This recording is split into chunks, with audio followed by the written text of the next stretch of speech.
Hello, everyone. Thanks for joining me. I know some of you wanted to know when we start. Everyone is here. Thank you. My name's Colin, and I will be guiding you today through this OET Writing for Medicine live class. For those of you on Zoom, if you can keep your questions and submissions, everything, all communications to the chat box, that would be fantastic. And for those of you on YouTube, please, of course, comment in the comments section. Okay, let's get underway. We will start with a couple of announcements. The first is that we have a special offer at E2 Language at the moment.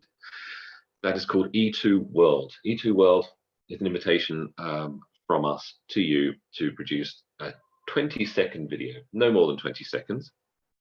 Tell us who you are, where you are, and what it is about E2 Language that makes you feel connected. We will then give you a $10 gift voucher. Okay, so 20 seconds of work for a $10 voucher is pretty good return. The URL that you need to send it to is promo.e2language.com/E2World video upload. Okay, that's the offer at the moment. We offer at E2 Language feedback on your writing. It takes a day or two to get stuff back, but it's definitely worth doing because it's based on high quality case notes. It's done entirely through the E2 Language platform. It is then read and analyzed by a real OET human expert, and then you get a report with a score back afterwards. All right, think about doing that. Also think about doing the mini mock test. Mini mock test is offered through the E2 Language platform. It takes a couple of hours to complete and includes a speaking role play. So you have one speaking role play, a piece of writing, and you have, of course, all of the reading and all of the listening. Okay, so that's the mini mock test as well. In today's class, we'll test your English with a quiz. We will learn a method for completing the writing task. We will analyze that task. We'll select the relevant case notes. We'll plan out your writing. We'll then write the background information paragraph. Look at the model letter, check out the criteria, and complete the whole thing with a quiz. Okay? Have a pen and paper handy, as you will on the day of the test as well, just to make notes and stuff. And we'll do a quiz in a moment. But before we get to the quiz, let's review the verb tenses. There are 12 verb tenses in English. We use them all, we really do. It's the 5 at the top that we use more than the rest. The present simple.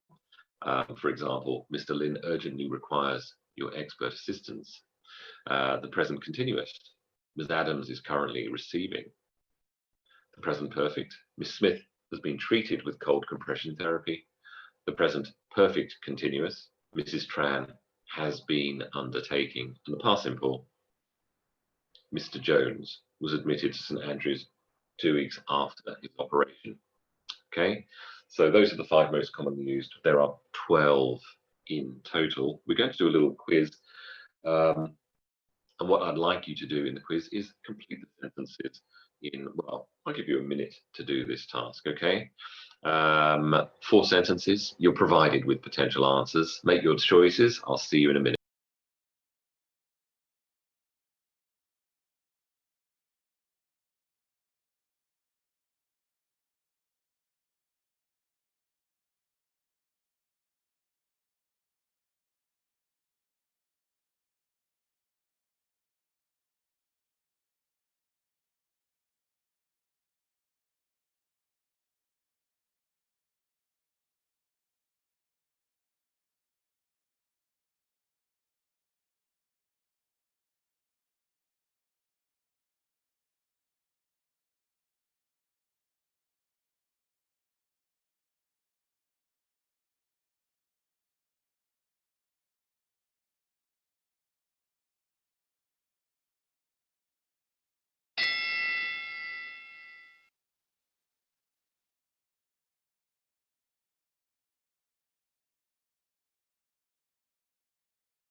Okay, thanks to those of you who shared your answers.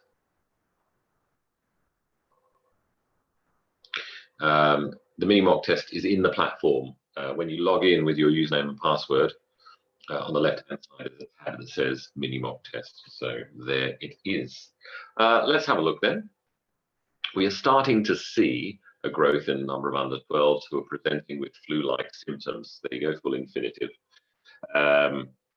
Number two, there was no way that the study could have predicted, present perfect, how widely the side effects would be experienced. Number three, such was the pain that Adele pleaded with the doctor to raise the dosage of morphine.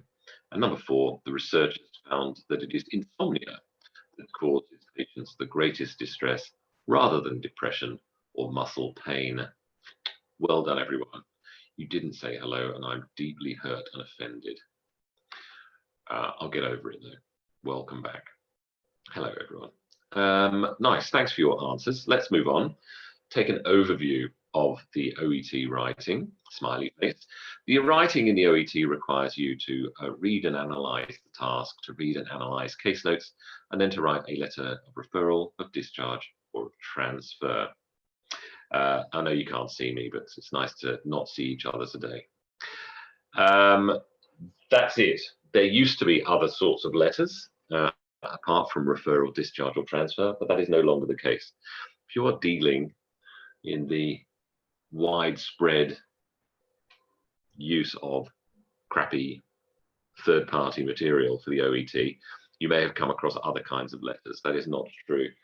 This form of the OET has been around for a couple of years now.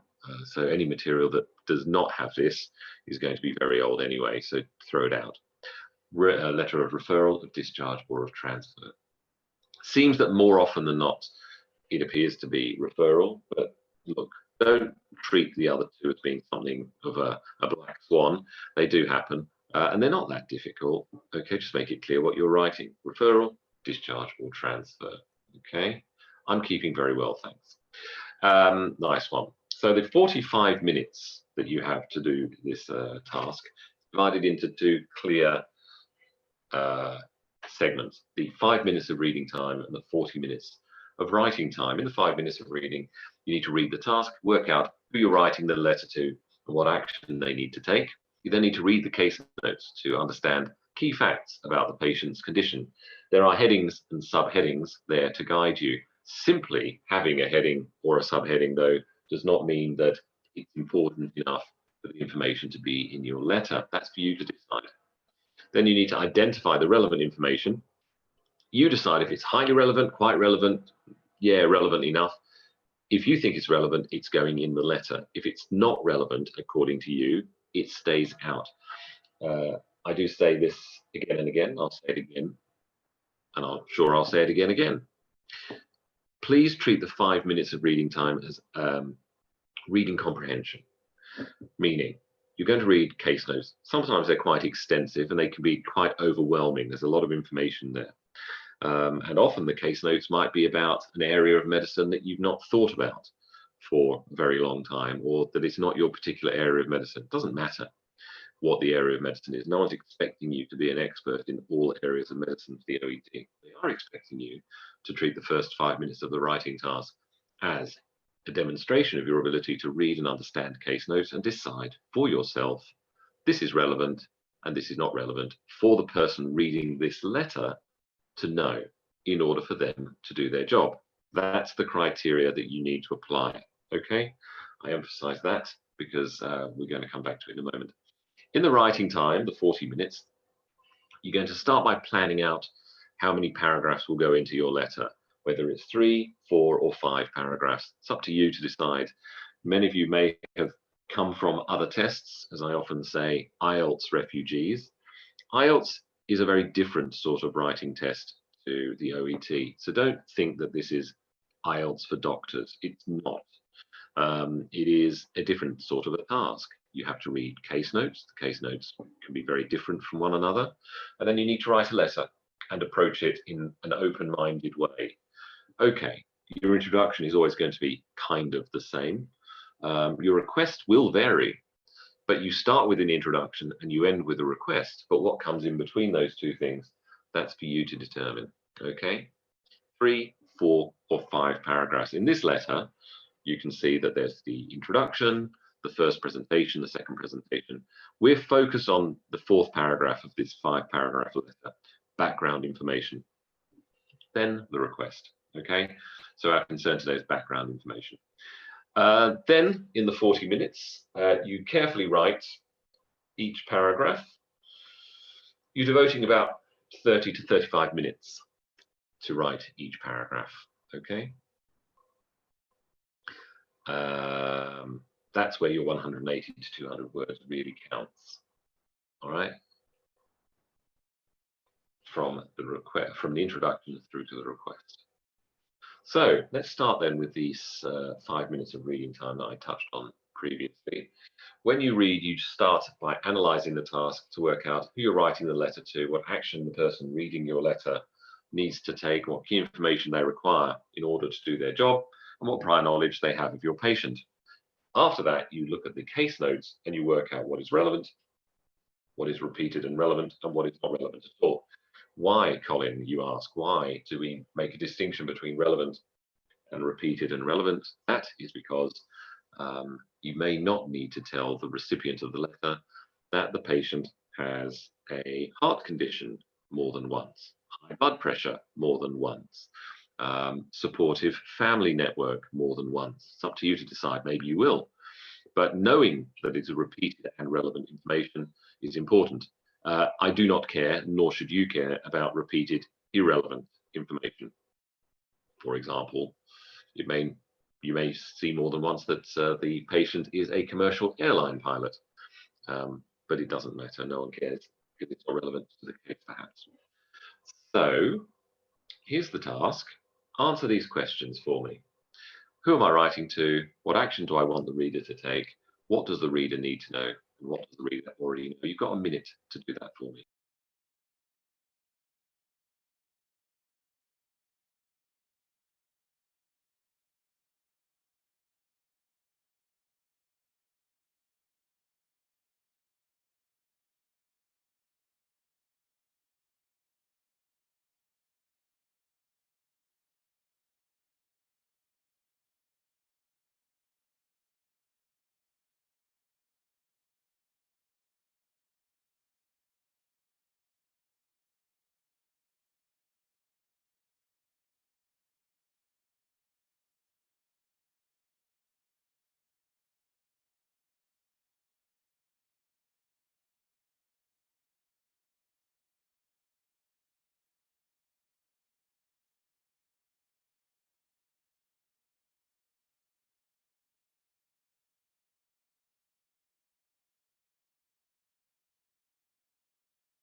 Hello. Thanks a lot. All right, let's have a look. So who am I writing to? Dr. Jones, Memory Clinic. What action do I want Dr. Jones to take? Full memory assessment and diagnosis. What does the reader need to know? The patient's current condition, relevant history, and test results. And what does the reader already know? They have no prior knowledge. Shame. That's actually fairly typical, of course, no prior knowledge on a letter like this. Now, you're going to look at the case notes, and you're going to decide what is relevant, what's repeated and relevant, and what's not relevant at all. When you see my case notes at the end, I divide them by color. So red is for relevant, I think. Yeah, repeat and relevant is blue, and not relevant, I just leave in black. And you can take a picture of those case notes when they're organized.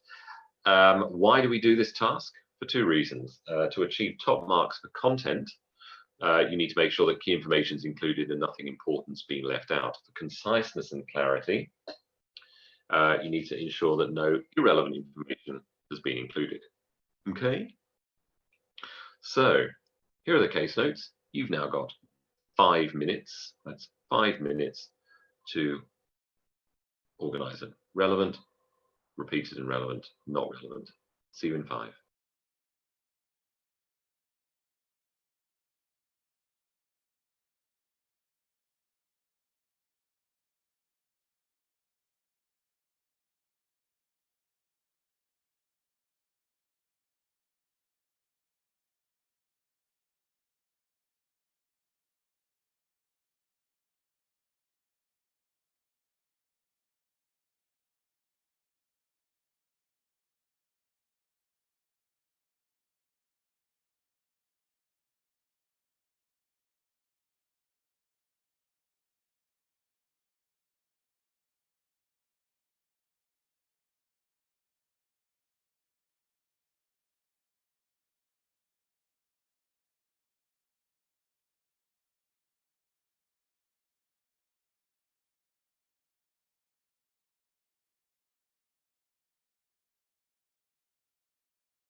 Many thanks for your notes.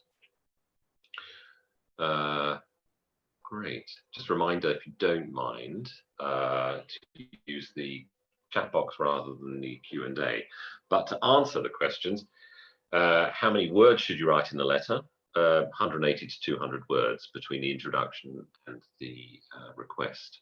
And will marks be deducted if you miss relevant points? Yes, they will. Okay. Don't include irrelevant information and don't leave out relevant information. Right. Sorry, PRN. You're asking what PRN means, or you're asking whether you should include the information PRN in your letter. It's probably a good moment to mention. If you don't know what something means, what do? Well, guess or ignore it. On the day of the test, what are you going to do? Beat yourself up about information that you don't know? Doesn't make sense to me. Work with what you know.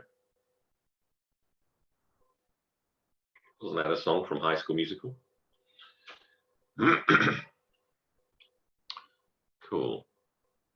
A lot of information here, obviously, but let's see how we can organize these notes. And feel free, of course, to take a screenshot in a moment of the organized case notes.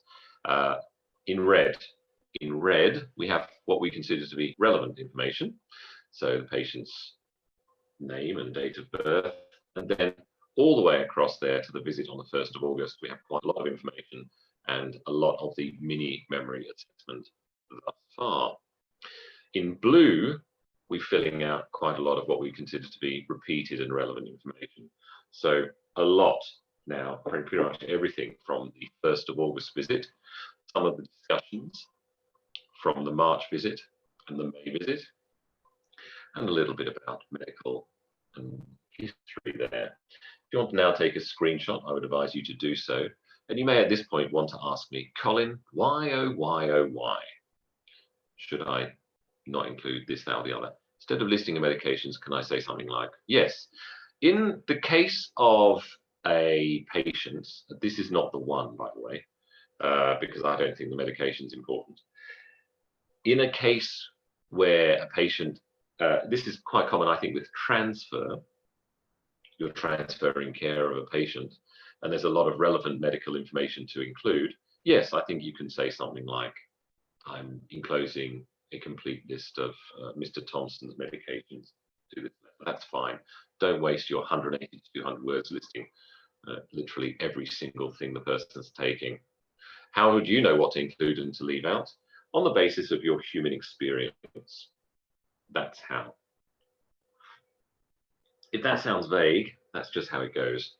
The reason, and I'd emphasize this, the reason the OET is a useful test for medical professionals, nurses, doctors, physios, etc., is that you're actually working on material that's got, you know, a relation to what it is that you have in terms of your human experience. So I'm not expecting you to be an expert in this particular area of medicine. This is not a test of your medical knowledge. It is a test of your ability to do the first 5 minutes of reading comprehension by reading the case notes, understanding basically what's going on and who's going to read this letter, and then what the person reading the letter needs to do in response to having read it. I hope you've now had a chance to take a screenshot of these organized case notes, and we're going to move on. All right? Nice. Thanks. The 40 minutes of writing time then. I said it, I'll say it again. You need to be flexible. This is not an IELTS test. This is not to diminish or to criticize the IELTS. It's a perfectly excellent test, but this is not the IELTS. So go in with an open mind regarding how many paragraphs will go into the letter, regarding the order in which you will place the information in the letter. If I gave these case notes from today's case to 10 different, you know, really excellent OET candidates, I might get 10 really excellent letters back, but they will be different, okay? So you can still get top marks for a slightly different letter. Be open-minded, be flexible. Today, our focus is only on the background information, which is the 4th of 5 paragraphs in my sample letter. But before we get to that, let's talk about planning and writing, starting with addressing the recipient, for which there is an outline, taking notes and planning, You will decide how many paragraphs go into the letter, and you will decide what information will go into each of those paragraphs. And then when you write, you will continually check for the relevance and the importance of what you're writing, making sure that you leave a few minutes at the end to check your work. So the letter outline goes like this. At the top, you put the title and full name of the recipient, and then their job title and the full address. Under that, you put the date. Which date? Put the date of the test. Don't start messing about and thinking, hang on a second, it mentioned the 1st of August, it must be the 1st of August. Doesn't matter. Just put the date of the test. Salutation, dear Dr. Mr. Mrs. Ms, and their family name, comma, and then re, the reference line, re, the patient's title, Mr. Mrs. Ms, and their full name, and their age or their date of birth. Doesn't really matter if it's age 75, 75 years old, or date of birth, you know, whatever it is, 1945. Write your letter and then write either yours sincerely, if you know the name, for example, Dr. Smith, or yours faithfully, if you started the letter, dear sir / madam. Then just write the word doctor. All the information you need to do this is in the task. Now, please take 90 seconds to do the letter outline.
Brilliant, thanks a lot. Appreciate your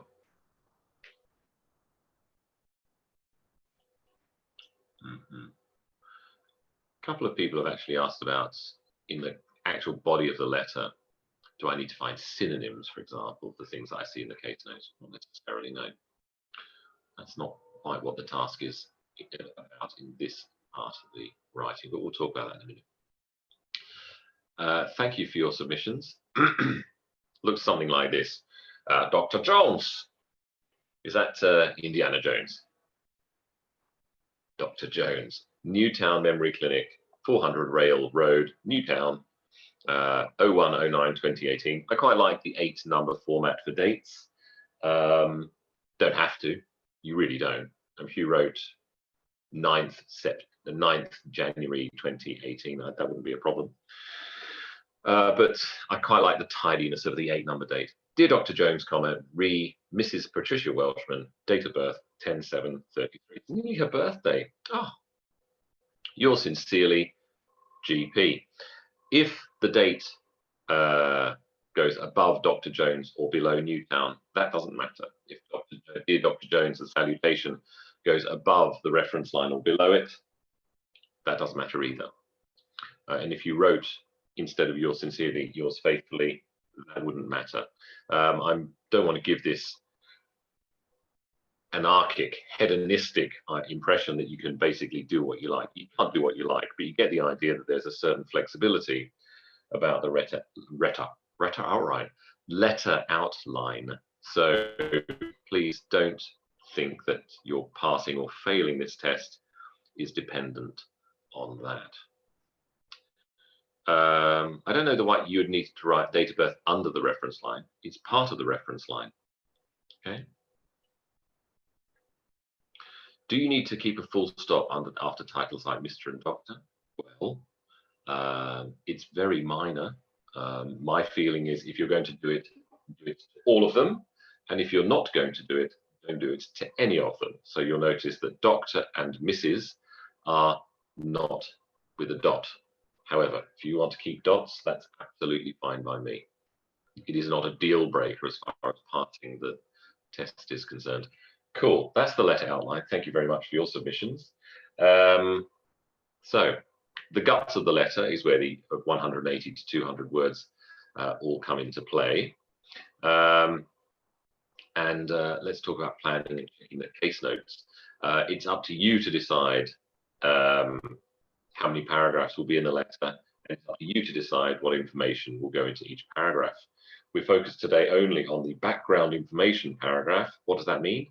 What is the additional information the recipient needs? And please try to keep it brief.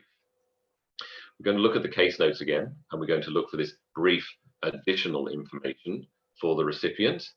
90 seconds with the case notes. I'll see you in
had an interesting question. Thank you very much for your notes about things like nothing remarkable was found on examination. What I often say, if I'm writing these letters, is upon examination, whatever, was unremarkable. Why do I mention something that's unremarkable? Sometimes I don't mention unremarkable things, and occasionally I do. It's a bit like if somebody's got a lung condition and the chest x-ray is clear, do I include chest x-ray was clear? Yes, because the other things are, you know, symptomatic of something. So there were, you know, clear evidence of the person was having asthmatic problems. So I did the chest x-ray to see what was going on. So there's nothing as a result of the chest x-ray, but I'm mentioning because other things were, you know, relevant and important. Cool. So as far as, you know, using things like Grammarly as an example of checking your work without somebody, you know, from the outside looking, Grammarly's good. I'm not here to sell Grammarly. I use it myself, the free version, not the paid one. And it's not always right, but it does present us with interesting thoughts, if not the right answers. So let's have a look then. What would we include?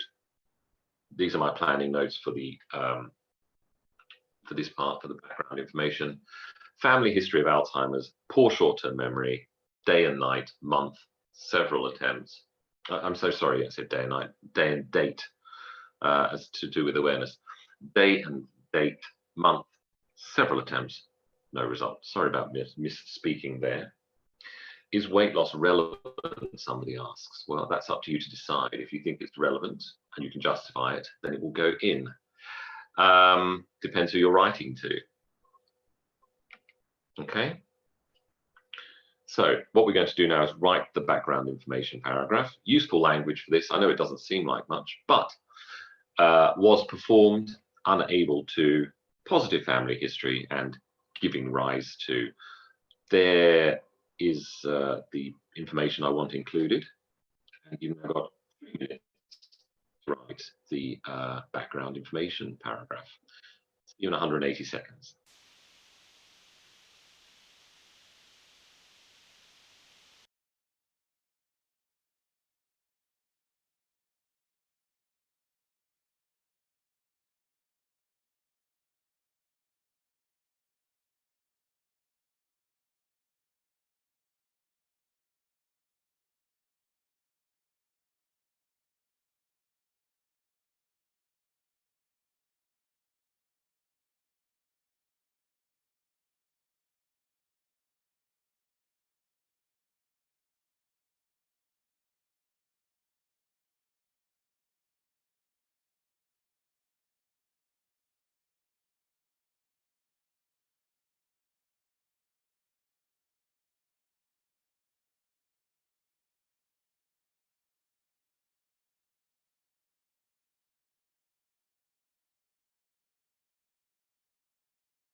Excellent. Thank you, and thank you very much for your submissions. Let's have a look. This is my example. Mrs. Welshman has a positive family history of Alzheimer's disease, giving rise to concerns about her recent behavior. A mini memory test was performed, which found her short-term memory to be poor, and she was unable to recall the day, date, or month. Oh dear, doesn't bode well for Mrs. Welshman. So let's have a look at the whole letter. Interesting one, this one, because the second paragraph here is really quite substantial. That's the visit on the 1st of August. You'll notice the third paragraph refers to a previous visit, and I don't necessarily mention the date. Only mention the date if you think that it's important. On a previous visit, Mrs. Welshman was given. Okay. But do take a screenshot. I think you'll find it very useful to do so. As always, the introduction is relatively short. Thank you for seeing Mrs. Welshman, who requires further assessment for the deteriorating state of her memory. Who is the patient? What's the main issue? And why am I writing to you? Make that clear in the introduction. And then the request, also relatively pithy in this particular letter. It would be beneficial for Mrs. Welshman if a full memory assessment could be undertaken to confirm whether she has Alzheimer's disease or another form of dementia. Okay, screenshot time. Now, previously somebody asked about, well, using synonyms. What synonyms? Do I have to use synonyms? Do I read the case notes and make my own words? Not necessarily. That's not really where it's at. It's great if you can come up with in other words, so you're not repeating yourself over and over again. And also, for example, use of linking words, use of slightly more complex sentences. Those are things which I think you will find most useful. So, screenshot taken. Let's move on and talk about criteria again, specifically language and spelling. How accurate is your spelling? In the OET, you can use either British or American spelling. It doesn't matter. Just we urge you to be consistent in your spelling. So please be careful. There's a good blog article for you to check out on the E2 Language blog, blog.e2language.com. 7 rules to improve your spelling. Do check it out. You'll find it useful. Have a read of these words for 40 seconds because we're going to do a little exercise in a moment. Okay.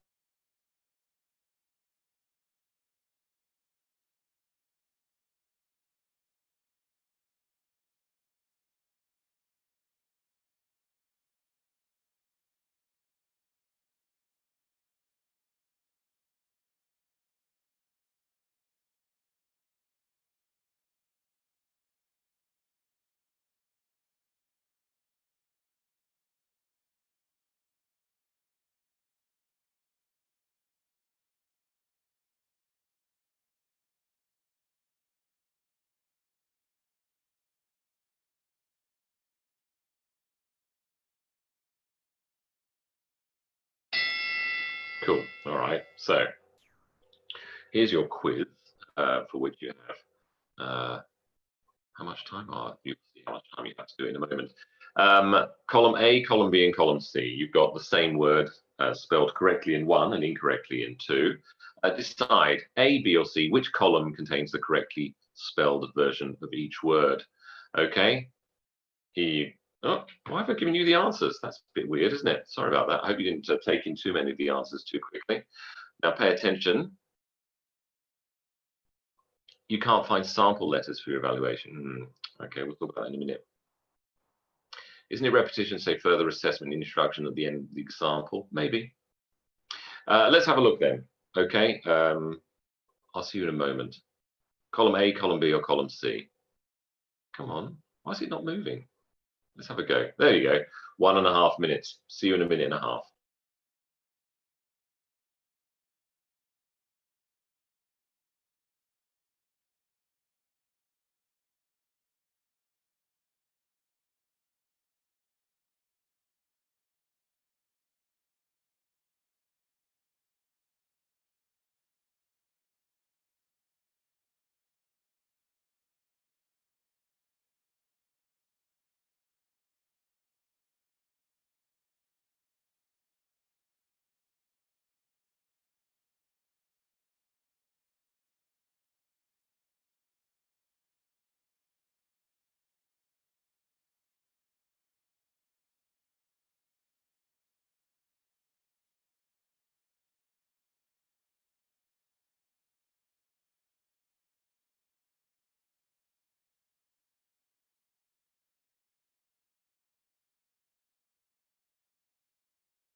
Thanks, everyone. Thanks for your answers.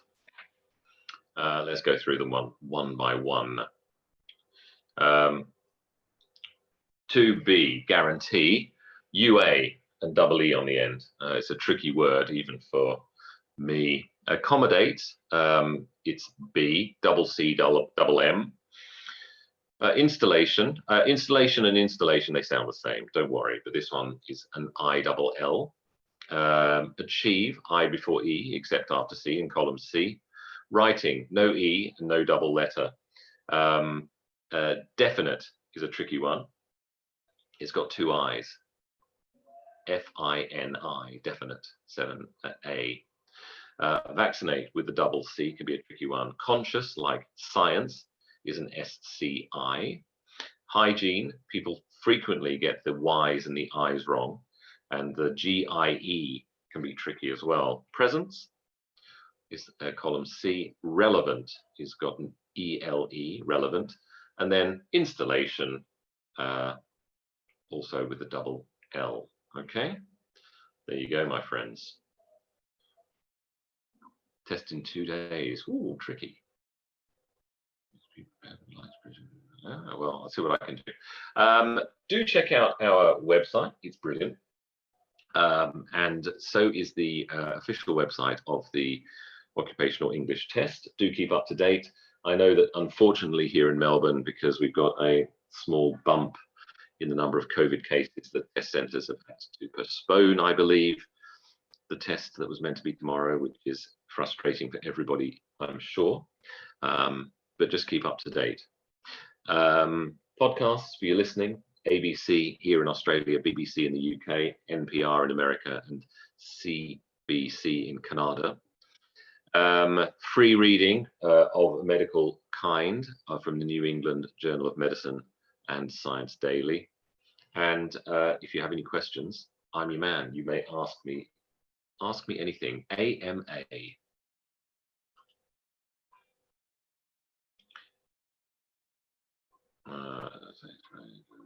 Capital letters. Okay. What should be in capital letters? If you have an abbreviation, an acronym, an initialism, yes, ECG, MRI, that's capital letters. Is it wrong to use words like regrettably or fortunately? It's unnecessary, don't do it. Sadly, comma, she relapsed and is now suffering from is another example. Avoid those kind of words because they're sort of emotion words. And I'm not saying you are robots and you lack emotion, but there's not the place in the letter. Just tell it like it is. Unfortunately, comma, Mrs. Brown lives all on her own and has no friends. That's not. Can we say submit the patient to a CT scan, basically?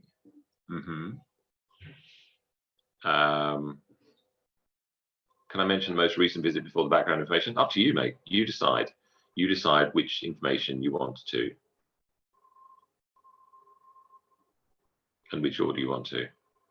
Does the second paragraph have to be the recent admissions history? No, it's up to you to decide which order you take it in.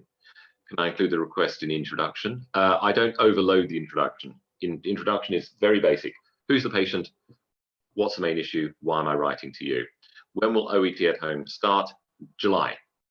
Can we use comma, also comma in writing? Yes, but not too much. When you say, another word, contractions, yeah, don't use contractions. But Mrs. Welshman's test results isn't a contraction, it's a possessive. The test results of Mrs. Welshman or Mrs. Welshman's test results. Reading part C is a bit of a nightmare. What should you do? How about you take articles from, for example, Science Daily, and break them down so that you're looking at paragraphs rather than the whole text and you're not overwhelmed by the sheer quantity of words. I think a lot of people get very stuck because there's so much to look at and they just don't quite know where to start. So that also read with a purpose. Don't just read aimlessly, read for a reason. Why am I reading this? Why am I looking at that? Okay. And always, by the way, always practice with a clock. Whatever you're doing, practice with a clock next to you. I think it's a big mistake for people just to read aimlessly. Like, oh, I personally like reading books. I'm not a fan of semicolons, not because they don't, it's perfectly legitimate, but people don't use them very well. So I suppose given the choice, I would say, however, comma.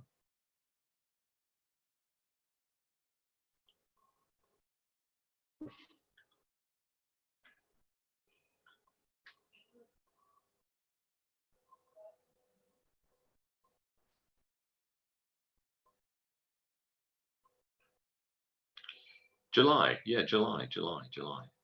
I thought I said that. OET at home will be good to go for July. They've been testing it out.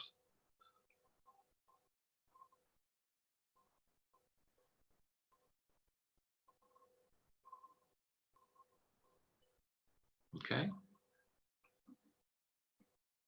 Do I know if the OET will be held in Liverpool in August? Don't know. And I don't know that even OET knows yet, because that's up to local governments, isn't it? But it looks like there are 2.5 million people on the beach in Bournemouth today, so maybe go down to Bournemouth and join them. I'm joking, I don't know. But keep up to date through the official OET website, because they are really on top of this all the time. Complex sentences. Yeah, look, let's be honest. If you're writing a series of very basic sentences, simple sentences, that's not very engaging. It doesn't show any kind of linguistic sophistication at all. So, Mr. Brown is feeling unwell. Mr. Brown came for observation. Yeah, lots of people in Bournemouth are disgusting. And not just that, they're leaving all their rubbish on the beach. It's disgusting. Shall we write our own name at the end of the letter? Sidra, this is so unimportant. It doesn't matter. Just write doctor. Write your name if you like. If you wrote Mickey Mouse, I don't think that'll be a problem either. So please worry about the important stuff. At the end of the letter, just sign off doctor. That will do. Okay. Okay, good question. Can I change my booking from an OET centre to OET at home? I don't know. And that's worth checking with the FAQs on the official OET website. I know that they're very, they have a lot of optimism about OET at home, but do check that if you can transfer from being an OET to an OET at home. Seems to me that it would be sensible to do so. Goodness me, dedication from India, being awake at 3:20 in the morning. Well done.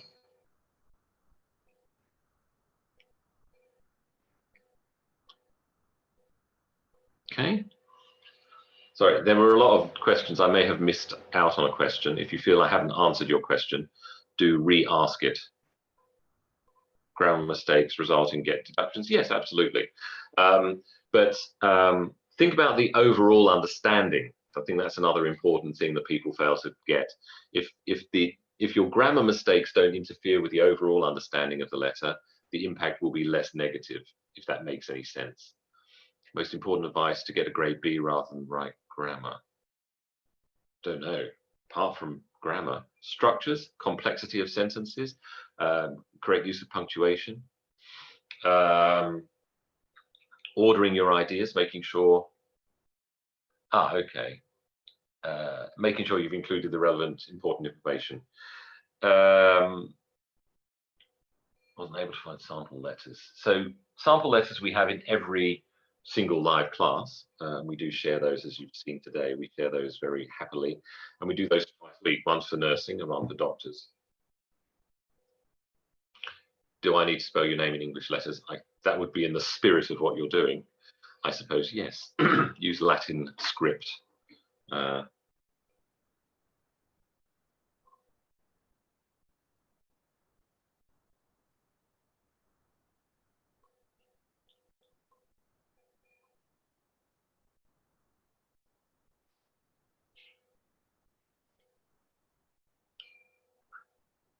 Recording of this class is available in the recorded classes tab on the left-hand side of your homepage. Upon examination, her findings was a bit strange. All of the stuff that we share with you should be grade A. Can assume complex sentence make a paragraph? Yes. You will often find that the introduction paragraph is frequently a single sentence. The request paragraph is frequently a single sentence, not always, by the way, but frequently. And sometimes you have sentences within a letter that we've done together in these live classes that are single sentences. Okay, so please be open-minded. That's what we talk about, the flexibility. Can you use bracket signs in our letter? I'm not crazy about brackets. The only time I ever use brackets really in these letters is to talk about the quantity of a medication if I have to. But I'm on the whole not crazy about brackets. Should the letter S and F be faithfully in capitals? No, yours sincerely, small s and F.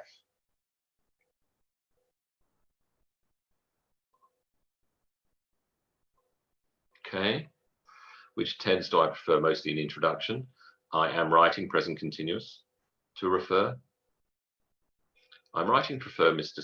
Smith for further examination following 17 weeks of insomnia.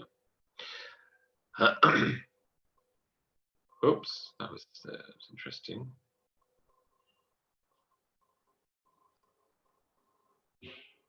Can the task contain such all irrelevant? Don't include irrelevant information. Does changing the order of paragraphs lower the score? No, it does not. I think the only anchors that you need are you start with an introduction and you end with a request. That would be logical for me.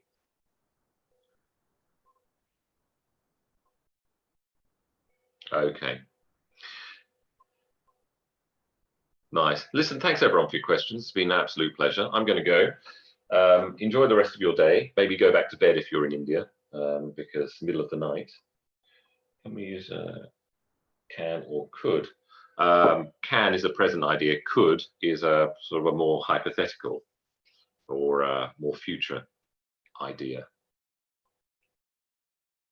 Oh, when do you use a comma before who? If it's a non-defining relative clause. The Prime Minister, comma, who recently had COVID-19, comma, is having one or two problems nowadays. Okay, so the information contained inside the commas is non-defining information about the Prime Minister. Last minute wisdom, stay calm. Stay calm, take a deep breath. Okay, you won't enjoy the test. It's not about enjoying it, but all Bangladesh, you can go back to bed as well. Maybe. Recommend prescription and test requests. Active or passive, doesn't matter. Don't obsess about active or passive. What I generally do is have active sentences, an introduction and a request, generally, because you're addressing directly the recipient of the letter. In the middle, when it doesn't matter who did the prescribing, who did the testing, who did the diagnosing, then maybe passive voice is more appropriate there. I don't need to say the nurse took his temperature, rather his temperature was taken. But I am writing to thank you for blah, blah, blah. That's more active. Make sense? Excellent. When do you include medications? Only when it's relevant for the person receiving the letter. Take a deep breath and get it on. Absolutely. You're a legend.